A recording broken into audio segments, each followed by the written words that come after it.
Nosso contato é com Brasília. Vamos conversar com o deputado federal Dionilson Marcon, do Partido dos Trabalhadores, falando um pouco sobre o momento político hoje no país e também a situação econômica aqui do estado do Rio Grande do Sul.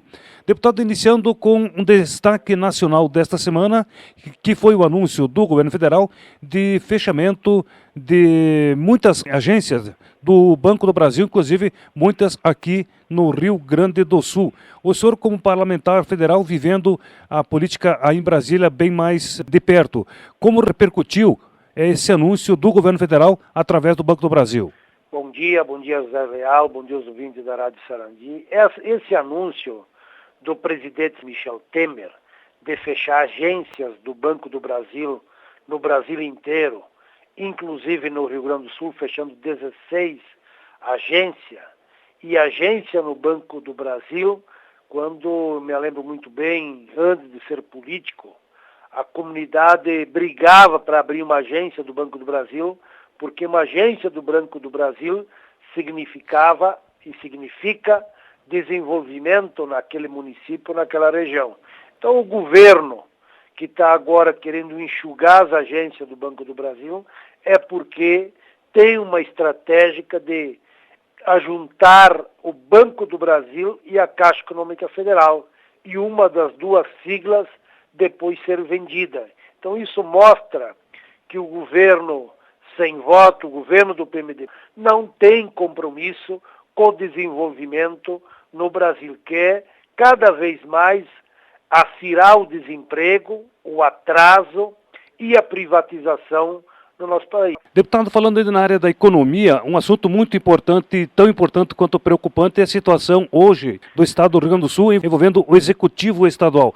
Como o senhor vê, o senhor como deputado federal aqui do Rio Grande do Sul, esse pacote de medidas anunciado esta semana pelo governador José Ivo Sartori, que também prevê algumas privatizações? Essa questão do governador, que até hoje não disse para que veio, o governo que não paga salário em dia, a segurança pública no Rio Grande do Sul é um caos, dinheiro para a saúde não tem repassado, muito pouco, quase nada, não tem obra sendo desenvolvida no Rio Grande do Sul, obras novas. Agora vem com esse pacotaço para demitir funcionário, para vender fundações e também partir na área da privatização de várias estatais gaúchas. O governo, mais antes de cobrar a sonegação daqueles que devem para o Estado, o governo que deveria fazer uma disputa nos altos salários não enfrenta isso. Pelo contrário, o governo que dá todos os bônus que é necessário para a sonegação do imposto. Por isso, que o nosso Rio Grande está abaixo do crescimento nível nacional, que sempre era acima. E a outra questão, eu me pergunto, onde é que está o funcionalismo? Onde é que está a Brigada Militar, a Polícia Civil, os professores, aqueles que diziam que o governo anterior era ruim para o Rio Grande do Sul? Quando era o Tarso Genro, o Rio Grande do Sul crescia superior à média a nível nacional. O governo Tarso deu aumento e pagava o salário em dia. Onde é que vai o dinheiro do povo gaúcho que o atual governo, além de fazer corte na estrutura do Estado, promete demitir funcionário público? É a gasolina e a energia elétrica mais cara do Brasil, é o Rio Grande do Sul. Não está pagando a dívida com a União. Onde é que vai o recurso? O que está fazendo com o nosso recurso do povo gaúcho? Eu espero que a população se mobilize. Tem que se mobilizar para que não venda o Estado, tem que se mobilizar para pagar o salário em dia, mas nós temos que se mobilizar, e esta é uma pauta de toda a comunidade, para reivindicar saúde pública, dinheiro para os nossos hospitais, dinheiro para fortalecer a segurança pública no Rio Grande do Sul, porque está virando um caos, inclusive, nos pequenos municípios. Deputado, o governo alega que algumas dessas autarquias, fundações, geravam prejuízo para o Estado. Como o senhor vê essa explicação?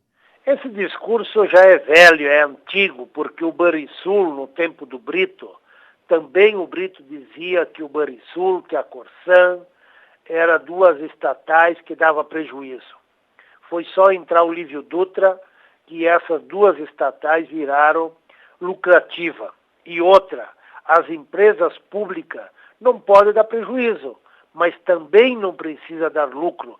Elas foram construídas para servir a população gaúcha e regulamentar o mercado. Então, não precisa que as empresas, as fundações de lucro, elas têm que servir por aquilo que elas foram construídas.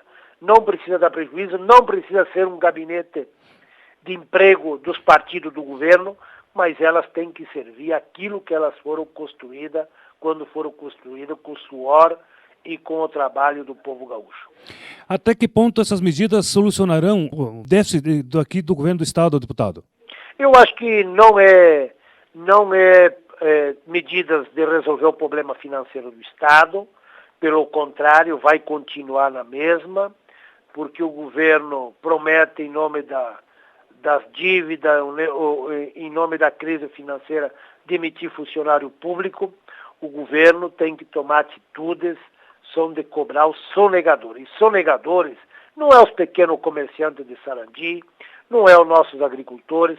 Quem sonega imposto são as grandes empresas. São as grandes empresas que sempre tiveram as benéficias do Estado.